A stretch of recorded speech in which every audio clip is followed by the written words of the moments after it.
Hey everyone, and welcome. So glad you're here. Today, we're diving deep into the path of ascension. Think of this as a practical guide to understanding and maybe even speeding up your own spiritual growth. We're going to explore what it really means to connect with your higher self and look at some seriously powerful tools to help you on your journey. Let's get right into it. You know that feeling, right? That little whisper inside, that quiet but persistent sense that there's got to be more to you than just, well, this? More than your body, more than your job, more than your fleeting thoughts and emotions. That intuition that your real self is something bigger, something eternal. Well, that feeling is the perfect doorway into what we're talking about today. So that feeling of being more, well, there's a name for the answer to that question. In many spiritual traditions, it's known as spiritual ascension. So in this first part, we're going to break down what exactly this journey to your higher self is all about. Okay, so let's get a clear definition here. Ascension isn't some far-off destination you arrive at one day. Nope, it's a process. It's the moment-by-moment work of consciously raising your own vibration. The best analogy is tuning an old-school radio. You're carefully adjusting the dial of your personal frequency, your thoughts, your emotions, your physical health, to match the higher, clearer signal of your soul. All right, before you go on any journey, what do you need? A map, right? Well, in this case, the map is you. To really get this journey, we first have to understand our own spiritual anatomy, all the different energetic layers that make us who we are. So here on Earth, we're working with what's called the four-body system. First, you've got your physical body. That's the obvious one. But it's got an energy blueprint called the etheric body. Then there's your astral body, which is basically your emotional body. It's where all your feelings live. Above that, you've got your mental body, the home of your thoughts, your beliefs, your intellect. And who's driving this whole vehicle? The soul. That's the real you. And this right here is probably the biggest mind shift of all. We're so used to saying, I have a soul, as if it's something we own. But that's not quite right. The deeper truth is, you are the soul.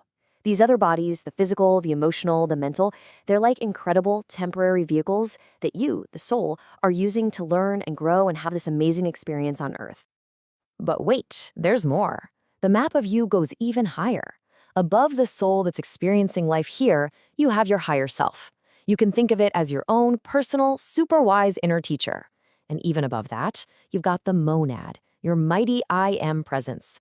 Now that is your pure, eternal spark of God.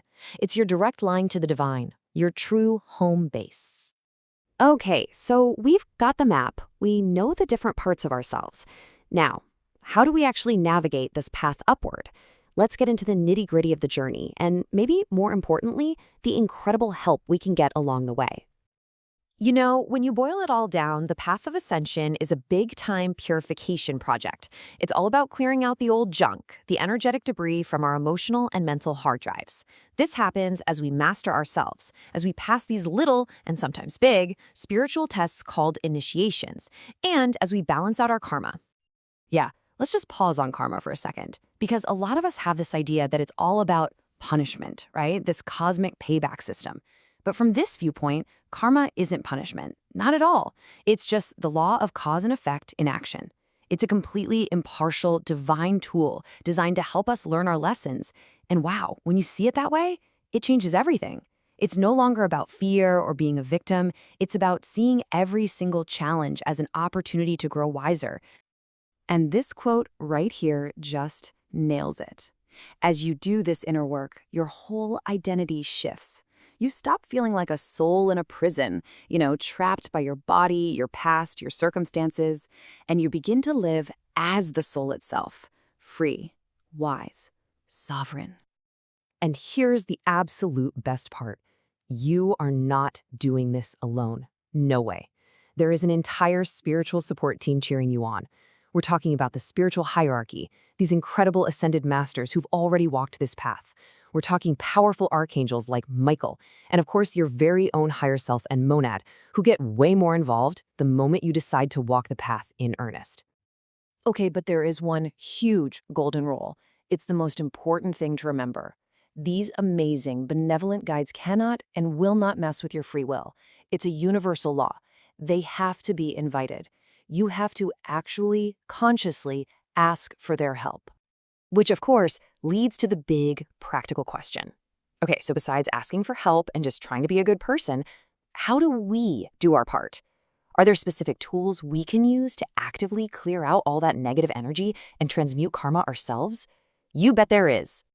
Let's dive into what might be one of the most powerful spiritual tools available to us for this exact kind of work, the alchemical violet flame. Seriously, understanding this concept is a total game changer. So what exactly is it? The violet flame is this incredible high-frequency spiritual energy that you can call upon, and its special talent is transmutation. See, it doesn't just get rid of negative energy, it actually changes it. It transforms it from a low vibration into a positive, high-frequency light. It's like the spiritual fire of alchemy, all wrapped up in the energies of mercy, forgiveness, and freedom. And what can you use it for? Pretty much everything.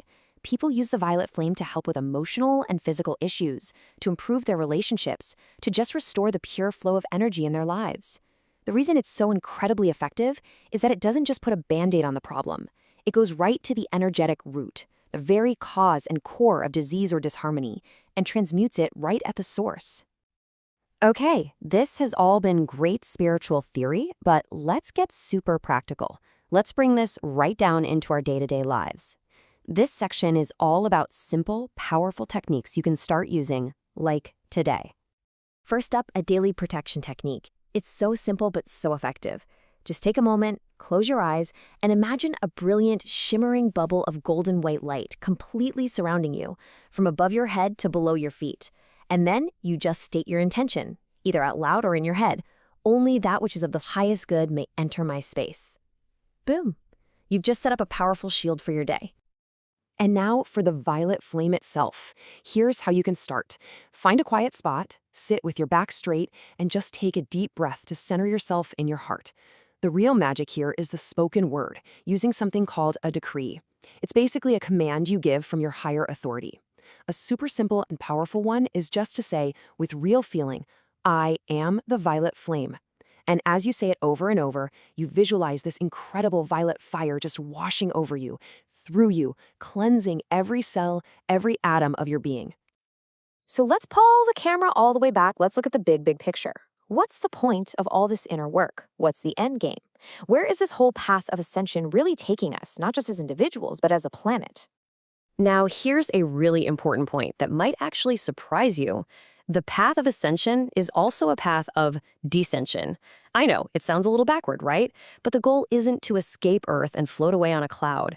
The goal is to raise our own vibration so we can bring more of our spirit, more of our light, down into our physical bodies and anchor it right here in our everyday lives. And this quote just says it all, doesn't it? The whole divine plan is about creating heaven on earth. It's about us becoming these fully integrated, divine human beings who are participating in every single aspect of life, but from a whole new level of consciousness and love. I mean, what a breathtaking vision for humanity, right? It's not about leaving, it's about transforming this place from the inside out. And that really leaves us with one final, powerful question to think about. In this grand, divine plan to co-create heaven on earth, what part will you play?